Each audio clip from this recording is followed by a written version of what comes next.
Thank you all for coming today, and I'm very sorry I was unable to be with you in person. I'm truly honored to have been asked to give the Bjerknes lecture at AGU. So today I would like to talk about new perspectives on the role of internal variability in regional climate change and climate model evaluation. I have many people to thank who have contributed to this talk, including Adam Phillips, the model development team at NCAR and beyond, and many colleagues who have contributed to this work. So the topic really is anthropogenic climate change in the presence of internal climate variability. And we will address two overarching questions today. The first, how do we disentangle anthropogenic influences from internal variability at local and regional scales? And secondly, how do we evaluate climate model projections at these scales, given the noise from internal variability? These questions were called out in the IPCC reports as outstanding challenges, in particular spatial scales less than continental and time scales less than 50 years. So the story I'd like to tell you about today in a nutshell. First, that the atmospheric circulation plays a central role in inducing internal climate variability, even on timescales as long as 50 years. Secondly, this internal variability confounds attribution and model assessment, and it causes irreducible uncertainty in climate projections because of its unpredictable nature. Despite these difficulties, there are several paths forward. The first includes the use of large model ensembles. The second is a technique called Dynamical Adjustment. And finally, observational constraints can be brought to bear to unravel these questions. And we have made many strides forward in the last 5 years or so on these various ways forward. So the outline of the talk. First, I'll give a broad overview of internal climate variability. Then we'll discuss how to make sense of climate model projections. Third, we'll spend some time discussing how to remove the atmospheric circulation effects to better reveal the anthropogenic response to the surface climate. And fourth, we'll discuss observational constraints and limitations in the observational record. And then I will conclude with a summary and an outlook. So first, internal climate variability is ubiquitous. It abounds. And this variability owes its existence to processes internal to the atmosphere, coupled processes between the ocean and the atmosphere, and then processes intrinsic to the ocean. So if we first look at the atmospheric internal variability, we can think of this as weather. This is day-to-day, week-to-week fluctuations in our weather. And I give an example here from the winter of 2015, which showed record cold in the eastern half of the U.S. and record warmth on the western half. So the country was truly divided. And this pattern lingered for an entire month, and it was due to the path of the jet stream shown on the left-hand side of the screen, where we had a strong ridge on the west coast of the U.S., and then a very deep low on the east coast, bringing unusually cold temperatures. So this weather variability, of course, is very limited in its predictability, typically in mid-latitude, something less than a few weeks. However, that does not mean that fluctuations don't occur on longer time scales. In fact, the atmosphere is a chaotic, nonlinear dynamical fluid, and it behaves as a random stochastic process on timescales longer than about a month. And so this produces variability on all timescales, including decadal and centennial, and even longer. And of course, this nonlinear dynamics is not predictable on these longer timescales. So let me just show you an example of the type of long timescale fluctuations intrinsic to the atmosphere. So again, coming back to jet stream variability, in this case I show you an example for the southern hemisphere, the leading mode of interannual variability called the southern annular mode, sort of a wobbling of the jet stream, if you will. And this is a power spectrum, and the black curve shows you from 30 years of observations, and you can see that have sort of a characteristic spectrum where it's red noise on timescales less than about 60 days, and then weekly red noise, almost white noise, on timescales longer than a year. The gray curve shows you a simulation from an atmospheric general circulation model, so no coupling with the ocean or any other component of the climate system.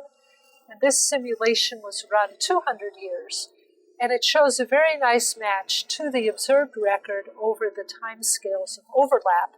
And then you can see that on the longer timescales, we continue to have variability, although there are no dynamical processes acting on these timescales. It's just a remnant of the variability that is acting on shorter timescales. So this is a very important concept that I'll come back to throughout the talk. So secondly, coupling between the ocean and the atmosphere gives rise to a whole host of phenomena that would not otherwise exist. Madden-Julian oscillation on interseasonal timescales, El Niño Southern Oscillation on interannual, and then the two leading modes on decadal and multi-decadal timescales, the interdecadal Pacific Oscillation and the Atlantic multi-decadal oscillation. So ENSO is probably the prime example of coupled ocean-atmosphere interaction.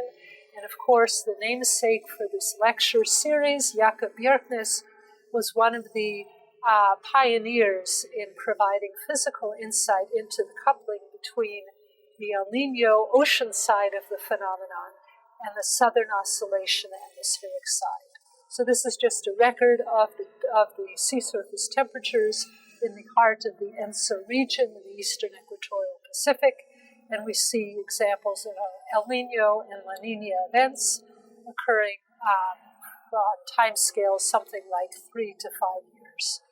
The predictability of this phenomenon is limited to 1 to 2 years, and some references provided, as you see. And an example of the longer timescale fluctuations, the Atlantic multi-decadal oscillation. This is a record of sea surface temperatures in the North Atlantic, beginning in 1900 to present, very prominent multi-decadal fluctuations, even in monthly data. Again, it looks like a regular cycle, but predictability is limited to something like a decade at present. Finally, the ocean has its own intrinsic dynamical variability. This can arise from mesoscale eddies, also the thermohaline circulation, also known as AMOC, the Atlantic meridional overturning circulation. So collectively, these phenomena of internal climate variability have, as depicted here, you can think of their predictability time horizons something like weeks for weather, up to a decade for the Atlantic multi-decadal oscillation. Recent nice summary in Williams et al. JGR paper. And so beyond the predictability timescale, it's maybe useful in some sense to think of the internal variability as a roll of the dice. In other words, we really don't have any ability to predict their fluctuations beyond about a decade at best. So beyond that time scale, it's really unpredictable roll of the dice.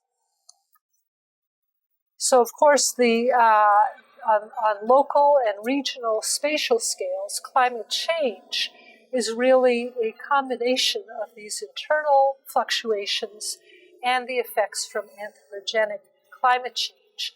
And these two influences coexist.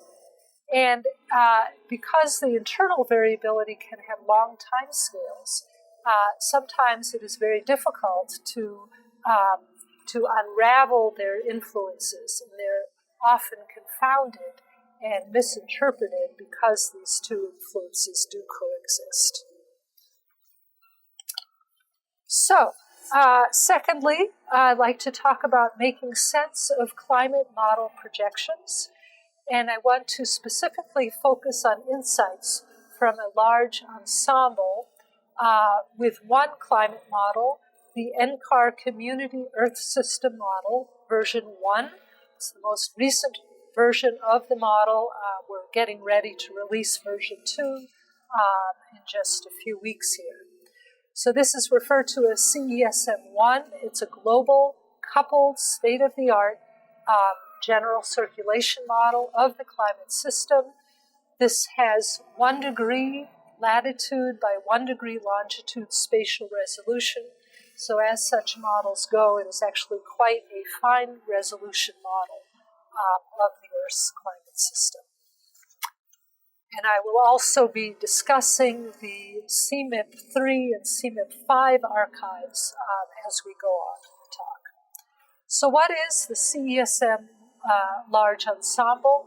This was a project put together by the community, spearheaded by many of us at NCAR, and this is a project to study climate change in the presence of internal climate variability. This is a set of model simulations, as I will describe in the next slide, and our intent was to make them as widely relevant and accessible by the community at large. And so we have many resources as described on this website for those of you interested in replicating the experimental design, diagnostics from the model simulations, and also data sets available to the community and a whole list of publications. In fact, since its publication in mid-2016, there have already been 315 citations to date in the peer-reviewed literature, giving you some idea of the utility of this large ensemble project to the community at large. So next I'll describe the simulations in a little bit of detail as they will be important as we go on in the talk. So the CESM1 Large Ensemble project, as I said, it's a collection of model simulations. It begins with a pre-industrial control run under 1850 radiative forcing conditions, and that control run was run for many hundreds of years to ensure that the climate system state was in fairly quasi-equilibrium stable state. And then after 400 years, we began the so-called historical forcing runs. So from 1850 all the way to 2100. And so for the historical portion, it's subject to the typical radiative forcing protocols, that is, changes in volcanic activity, solar insolation, greenhouse gases, black carbon, and the like. And then from in the future portion of the segment, subject to the RCP radiative concentration pathway 8.5, meaning that the radiative imbalance at the end of the century is 8.5 watts per meter squared. Then in 1920, we launched 41 additional ensemble members. These begin from the identical states of the first ensemble member on January 1st of 1920, with one exception, and that is in the atmospheric model component. we perturb the atmospheric temperatures at the level of round-off error, meaning 10 to the minus 14th degrees Kelvin. So imperceptible, random changes to the atmospheric temperatures. That is the quintessential butterfly effect. That creates spread, serves to create spread amongst each ensemble member. And as you will see, it plays out in the sense that each ensemble member will have a different sequence of internal variability because it is not predictable beyond this time scale of about a decade, as I showed you in the first part of the talk.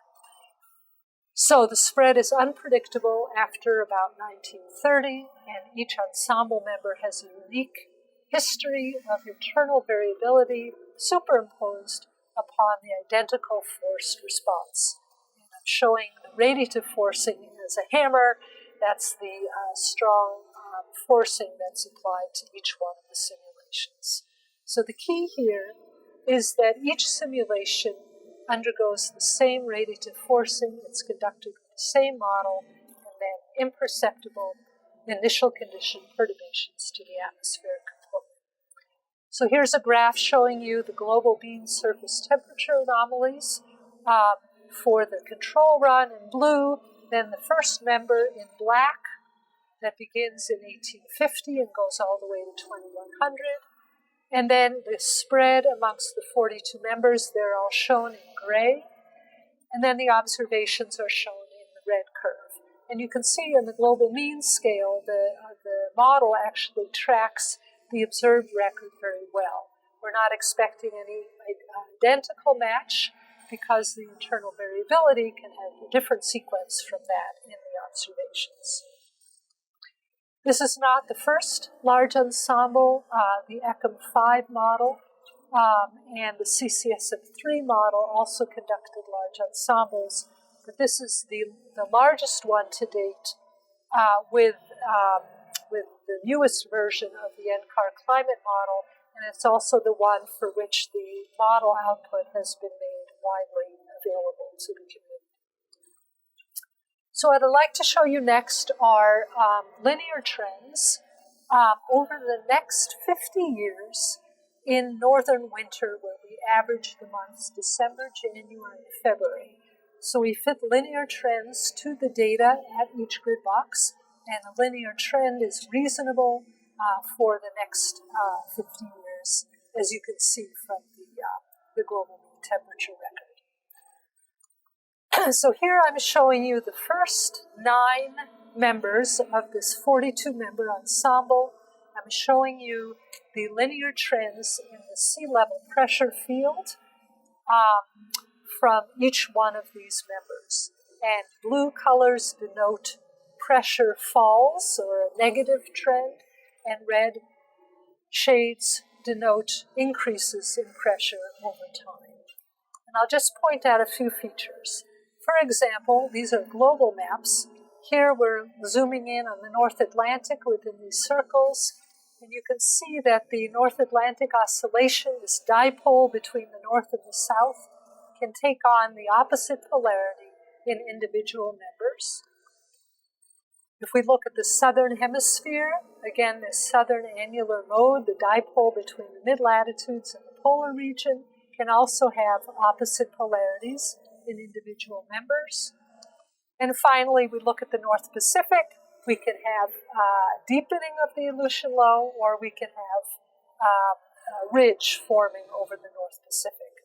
So we have very different behavior in each one of these members, and that attests to the relative strength or prominence of the internal variability compared to forced response. This is the same depiction of 50-year sea level pressure trends in the future, but from 9 of the CMIP5 models. So these are 9 models. They're just alphabetical. I'm just calling them Model 1, 2, etc., but they're the first 9 models in alphabetical order in the CMIP5 archive, also for the RCP 8.5 forcing. And the color scale is just the same as what you saw a moment ago. And again, we can find instances of opposite pressure behavior in the North Pacific between models, also in the Southern Hemisphere, opposite behavior, and finally in the Atlantic, opposite behavior. So when you only have one simulation from each model, it's impossible, really, to separate the influence from internal variability versus differences in how the models are constructed. So these two sources of uncertainty are confounded. They are inextricable when you only have one member or even just a few members, simulations for each model. And that is largely the case in the CMIP archive. Most models only had a few simulations. So these two sources of variability are confounded. So if we take all of the models in the CMIP archive and all of the simulations from the CESM1 large ensemble, and we can form the standard deviation of these sea level pressure trends. So just the standard deviation of all of the maps that I've just shown you. And we can compare the two types of model ensembles. On your left is the CESM1 42-member ensemble. That's the standard deviation of trends due to internal variability by definition. And then you have the CMIP models, one run each from 38 of the different models. Again, internal variability and model differences contribute to these. The stippling shows you where these two sets of distributions are different at the 5% significance level according to an F-test. And the stippling is really only in the tropics and at high latitudes of the southern hemisphere. But throughout the mid-latitudes, the extratropics of the northern hemisphere, these two distributions are not significantly different from one another. And indeed, internal variability accounts for most of the spread, much of the spread, within the CMIP-5 archive. And again, the important thing here is that on this 50-year timescale, the spread due to internal variability is unpredictable and therefore irreducible. So if we think about climate change, it's really a signal-to-noise problem. We're interested in how the anthropogenic influence affects the mean climate state, but this, of course, is against the noise from internal variability as well as model differences. So really the quantity of interest here is the ensemble mean trend. That's telling you the forced signal, because each ensemble member's internal variability has a random sequence. And so when you have enough members, this sequence is averaged out, and you are left with the forced signal due to greenhouse gas increases mainly. And then we divide that by the standard deviation of the trends that we saw a moment ago, and we can form maps then of signal to noise. So that's what I'm showing you here in this slide, the signal to noise of these 50-year trends in sea level pressure, again from the CESM large ensemble and the CMIP. And you can see the color scale here in the, in the northern high latitudes, most of the values are actually less than 1, particularly for the CMIP archive, but also for much of the region in the CESM large ensemble. This means that anthropogenic effects will be very difficult to detect in the sea level pressure field, and it also means that any individual simulation, sea level pressure trends, are mainly unforced. That is, they are internal to the climate system and not a consequence of the anthropogenic radiative forcing. This point has also been made in a Shepard paper and Trenberth et al., also relevant to much shorter timescales than I emphasize here. Okay, so what are the effects or the impacts of this internal atmospheric circulation variability on surface climate change projections? I just show you an example for North America, looking at the air temperature trends in the wintertime for the next 50 years, but we get very similar results when we look at Europe and Asia as well. So here is an example. It's actually from the previous large ensemble with CCSM3, but I assure you very similar results are found for the CESM1 large ensemble. So here I've picked out two of the runs. I'll call them Run A and Run B. And I'm showing you in the contours the sea level pressure trends just for the specific North American domain, and also showing you the air temperature trends in the color shading here. And you can see Run A features a ridge over the North Pacific. That is a trend over the next 50 years for more ridging, and that causes cooling over the far western part of the continent, indicated by the blue arrow. Run B has pretty much the opposite sea level pressure trend, despite that it's also subject to the same increase in greenhouse gases. And this causes a lot of warming due to the flow of southerly maritime air coming onto the continent. So, how do we unravel the influence on the air temperature field? Well, in a model ensemble such as this, it's very easy. We compute the ensemble mean, and that gives us a good estimate of the radiatively forced component, as long as you have enough ensemble members, and these papers give you some indication how many are needed. So here I show you the ensemble mean sea level pressure trend, as well as the air temperature trends on the same scales as for the total field. The first thing to note is that the force trend in sea level pressure, it is present, but it is much weaker than the trends in any of these two individual members. And the second is that there's a very simple pattern of increased warming as you go towards the Arctic part of the continent.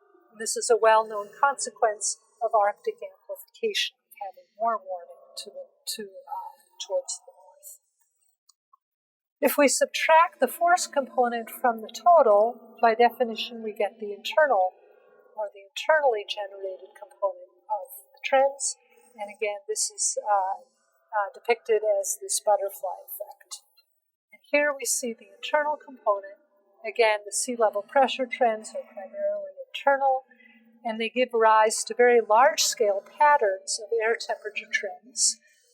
These are really continental scale patterns, and their amplitudes can rival, in many locations, the amplitude of the force response. So it's a very important, then, influence on the sea level, on the trends coming from the atmospheric circulation. So as I said, we have many examples also for Eurasia and also for precipitation. I won't show those here. An important facet here is when we think about downscaling with regional climate models, we really have to make sure we are accounting for this global scale internal variability of the atmospheric general circulation. So we need to make sure that at the lateral boundaries of our regional climate models, we specify these changes from the global scale models. And I'll show you some work in progress that we've done at NCAR. The Canadian group, led by John Fife, also has a very nice paper, just can't come out on similar regional downscaling. So here's an example with the WRF model, which is a 20-kilometer resolution model for the western U.S. And here we have forced the model at the lateral boundaries with two of the large ensemble runs from the CESM1. And this is showing you the effect on wintertime precipitation. This is the change in the 2070s relative to present day. You can see that you get very different conditions. Wetting on the west coast for number 2, and then kind of a dipole pattern of wetting and drying to the north and south on the west coast for number 30. So this is very important consequences also for regional downscaling. Okay, now I'd like to spend some time on the third aspect, which is, I think, a very promising way forward, and we call it dynamical adjustment. And it really means that we're trying to, in some sense, remove or at least reduce the effects of internal atmospheric circulation variability from the surface climate anomalies as a way of revealing the forced climate response, the radiatively forced climate response. This dynamical adjustment notion or concept has a long history. Wallace et al. In the 1990s had many papers, just one example here, and other papers since then showing the real power of this technique.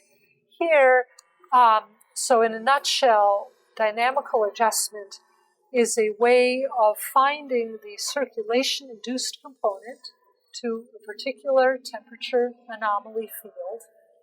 And then once you have that, you can then back out the residual thermodynamic component by subtracting it from the actual temperature anomaly. So here, what's new here is the actual procedure, which has been improving over time, and I'm sure there's still more improvements to be made in the future. It has been conducted with several methods, including partial least squares regression, constructed circulation analogs, and also an EUF approach. And in all of these, the idea is that you use the entire data record, as long of a record as you have, to find the temperature anomaly that is on average associated with a particular circulation anomaly. Once you have found that average pattern, then you can find that, then you can scale that pattern with the actual circulation anomaly that obtains in any particular month and year, and thereby finding the dynamically induced or circulation-induced component. So here I'll show you two ways that we've applied dynamical adjustment. First is you can test the efficacy of this procedure with a large ensemble where you know the true forced response, which equates to the ensemble mean. And then once you see how well the method works, you can apply it to the observations to get at the question of attribution. So I'll show you here an example from simulation number 7 from the CSM1 large ensemble. I picked this one out because it actually has the most trends that are most similar to the observed trends over the last 50 years, and I'll show that to you in a moment. So this first is a time series view of the air temperature averaged over all of North America through time, beginning in 1920 up to 2013. And the black curve is showing you the total or the actual temperature anomaly in this simulation as a function of time. And then after applying the dynamical adjustment procedure, we get the circulation residual or magenta curve. And what you can see is that we've reduced quite a bit the interannual variability of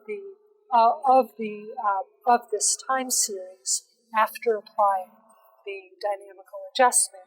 So it's a lot easier to detect and to quantify the amount of warming that has happened in the last several decades. So as I said, in a model ensemble such as this, we know the true forced response. That's simply the ensemble mean. So I'm showing that to you in the red curve. That's the true forced response.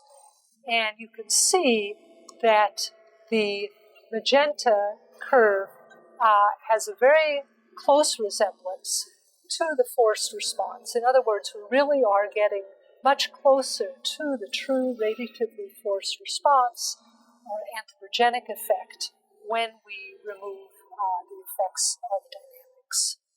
And then what's left, of course, is the internal component, total minus force, that's shown in the blue.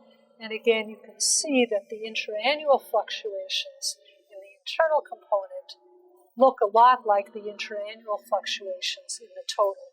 And that's what has been primarily removed through this dynamical adjustment procedure. But the blue curve does show a hint of warming in the last few decades. So part of the warming is actually internal to the climate system rather than induced by anthropogenic effects. So here I am going to show you maps now of the air temperature trends over North America for the last 50 years when we have actually seen warming in this particular simulation. So again, these are the wintertime air temperature trends over the last 50 years, roughly. The observed temperature trends from the Berkeley Earth surface temperature data set are shown in the upper left panel, and simulation number 7 from CSM is shown in the middle. And as I said before, I picked this particular simulation as an example of how realistic the model can be in terms of its air temperature trends. But keep in mind that each of these maps is the total trend, i.e. a combination of internal influence and radiative forcing. So you might say, okay, the model is perfect. We can stop here. Well, here's picking another example, another simulation, same model, same radiative forcing, and we get a very different depiction of trends over the next 50 years. In fact, there's even cooling over parts of the western part of the continent. And this has to be due to internal variability, since the force component is the same as simulation number 7. So what happens when we dynamically adjust each of these simulations and the observations? So the lower row is showing you the same observations and the two simulations after applying dynamical adjustment.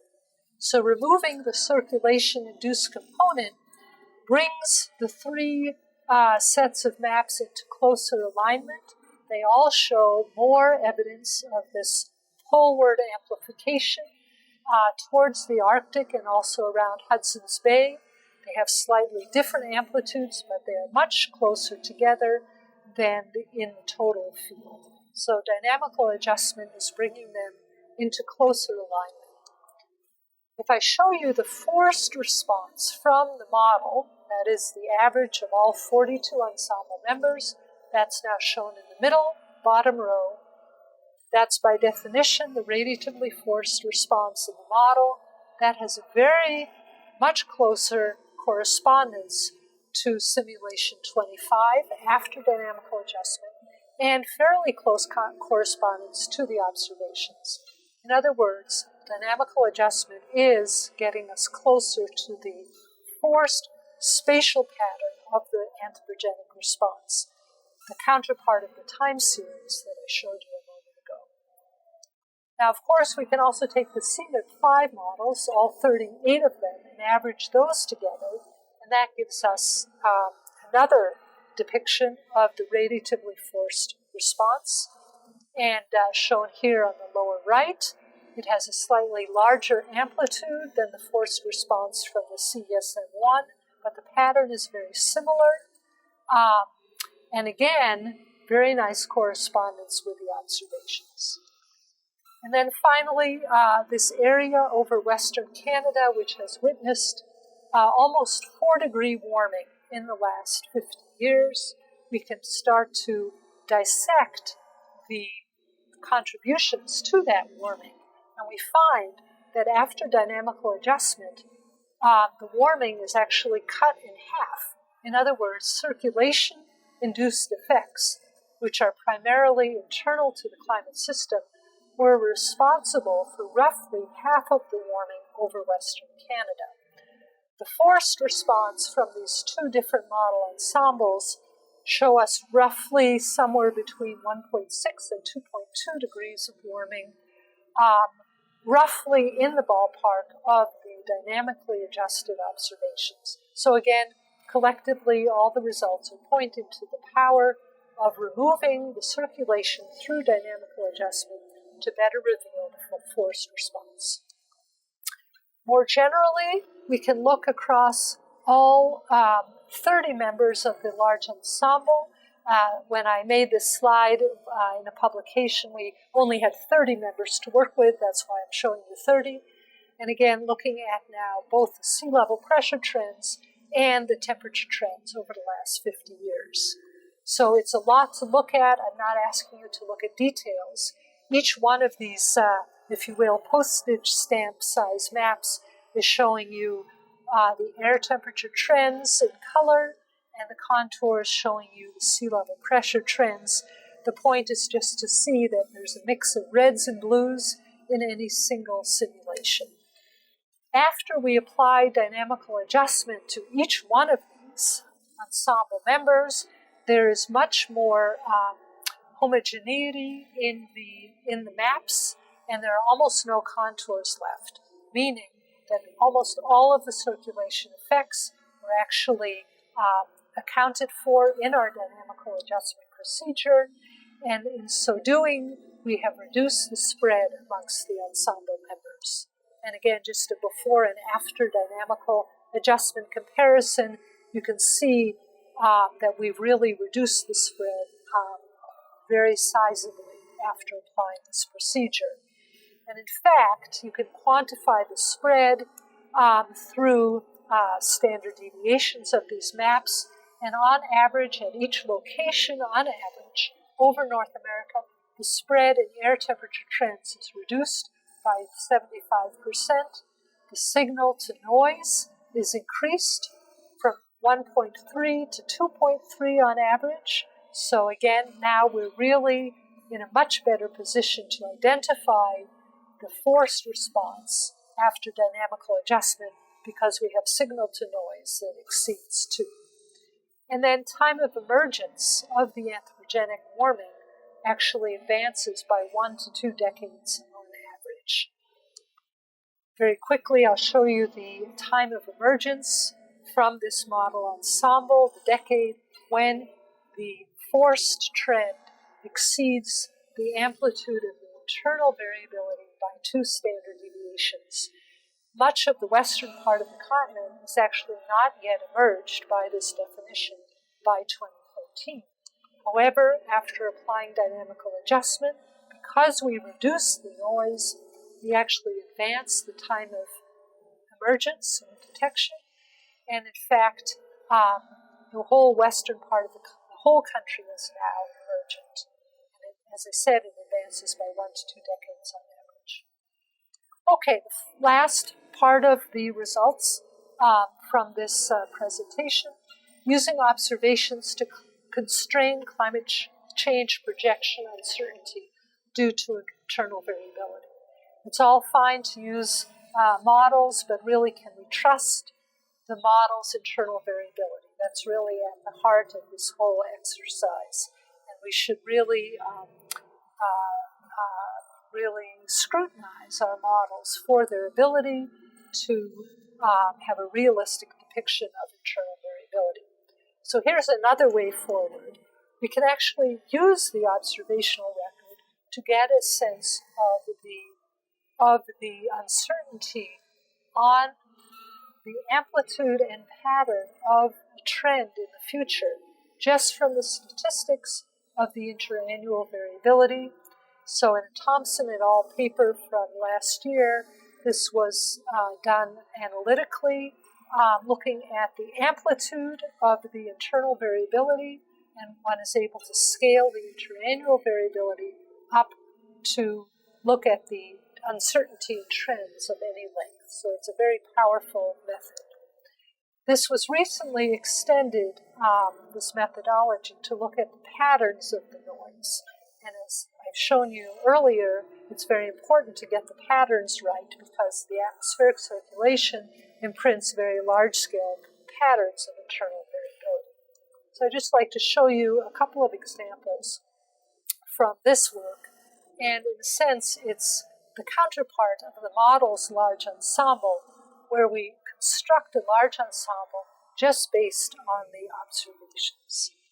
So I said I would come back to this notion of climate noise being a roll of the dice once you're beyond the predictability time horizon. So here what we've done is we've preserved the statistical properties of the observed interannual variability, first removing the forced response as given by the models, and then taking the statistics of the residual variability, retaining their temporal autocorrelation, the variance, and the spatial patterns, but randomly shuffling the data in time so that we get different sequences of internal variability. This is the counterpart of the large ensemble from the models. Then we can add back in the forced response from model ensembles. We can use the CMIP5 ensemble average. We can also use the CESM large ensemble and any other large ensemble that comes online in the future. And we've tested our methodology against the CESM large ensemble where we know the truth, and we find that at each grid box we actually get errors, methodological errors, less than 20%, and in mid-latitudes actually more like less than 10% at each grid box. So it's actually a very precise method. So I'll just give you a flavor for the kinds of things that now we can do with such an observational large ensemble. We can make these postage stamp maps again, trends in the last 50 years of wintertime air temperature. And this is now constructed from the statistics of the observations, and then it's superimposed on the radiatively forced component of the response, given in this case by the CESM1 large ensemble. And again, you can see a variety of spatial patterns. Each one is consistent with the superposition of the internal variability and the anthropogenic influence of climate. So the observed actual trend is shown here in the upper left, and remember that from a few slides ago. Then in this 1,000-member observational large ensemble, I'm showing you the 95th percentile range. The coolest member on average over North America shows cooling over the West Coast, and the warmest member on average over North America shows high amplitude warming centered over the eastern half of the country. Both of these could have occurred had a different sequence of internal variability unfolded. It just happened that we had the one that we actually witnessed, but that doesn't necessarily have to be the case. Now we can compare our observational large ensemble with a CESM1 large ensemble, and again, no need to look at details, but you can see that there's a similar type of pattern and blues and reds coming into both, although you can see more blue in the model large ensemble, suggesting that it has overestimated the amplitude of the internal variability. And then if we look at signal to noise as a way of summarizing the results, you can see that the model is actually quite similar to this observational large ensemble, maybe a little bit lower in its signal to noise, but the pattern and the overall amplitude is actually very similar. So the model is actually doing quite well.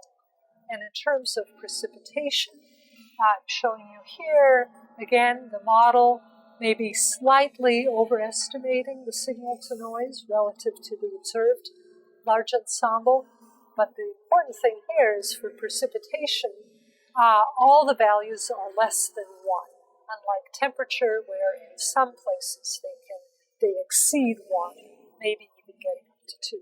So precipitation has a much lower signal to noise. In the interest of time, I'm going to have to skip through these last few results very quickly, but again, with this observational large ensemble, we can look globally at the terrestrial surface climate, and we can make maps of signal to noise in the last 50 years and the next 50 years, assuming the variability does not change. It does change at high latitudes of the northern continents, but other than that, we find very little evidence that it significantly changes. So these are just some of the types of maps that we can make from the observational large ensemble. Some areas, such as the tropics, have higher signal-to-noise than mid-latitudes. Last point, limitations of the observational record. We have roughly 100 years of observations on which to build this observational large ensemble. Is that enough? So I come back to our namesake, Bjerknes, and the example of ENSO. So the question is 100 years enough to constrain the statistics of the variability? So here are the observed standard deviation of sea surface temperature in roughly the last 100 years, with the Niño 3.4 SST time series shown below in the box highlighted in the eastern equatorial Pacific. Here's run number 13 from the CESM1 large ensemble. It actually does a very nice job of getting a realistic amplitude of variability of ENSO and also a very realistic power spectrum in terms of the Niño 3.4 index. However, number 14, you can see a much larger amplitude of variability in the equatorial Pacific. And of course, this is something you cannot get from 100 years of observations. We just don't have another 100 years at this point. So we have to always bear in mind that the 100 years that we have may not necessarily be sufficient to constrain the statistics of the observed variability. If you'd like to know, have a simple way of finding diagnostics of these patterns and modes of internal variability, I point you to the Climate Variability Diagnostics package at NCAR, and also a very nice community resource called the Climate Data Guide, which is a international effort to collect the wisdom and experience of data providers and users to bear on many hundreds of climate data sets. So I hope you find these two community resources useful. So I wrap up in the next 2 minutes, summary and outlook, very broad brush take-home points I'd like to provide. Number one, expect a range of climate trends on these local regional scales over the next 50 years due to the superposition of the greenhouse gas forced response and internal variability. Number two, the spread in 50-year climate trends within a single model is mainly due to unforced and unpredictable atmospheric circulation variability, especially at middle and high latitudes. Number three, this internal atmospheric circulation variability must be taken into account when interpreting observed climate trends. Number four, utility of large ensembles. They're useful for defining the forced climate signal on local scales. Once you have that, you're able to compare models in a productive fashion and also to properly compare models with nature. Number five, similar points can be made regarding dynamical adjustment. And in particular, dynamical adjustment is useful for revealing the forced climate signal on these local scales, for comparing models and comparing models with nature. And last, evaluating internal climate variability in models is paramount. Need to take into account the limited sampling of the observational record, and I hope that this idea of an observational large ensemble will gain traction and that many of you will work on extending the scope of this observational large ensemble. And with that, I thank you very much, and I will then take questions via Skype.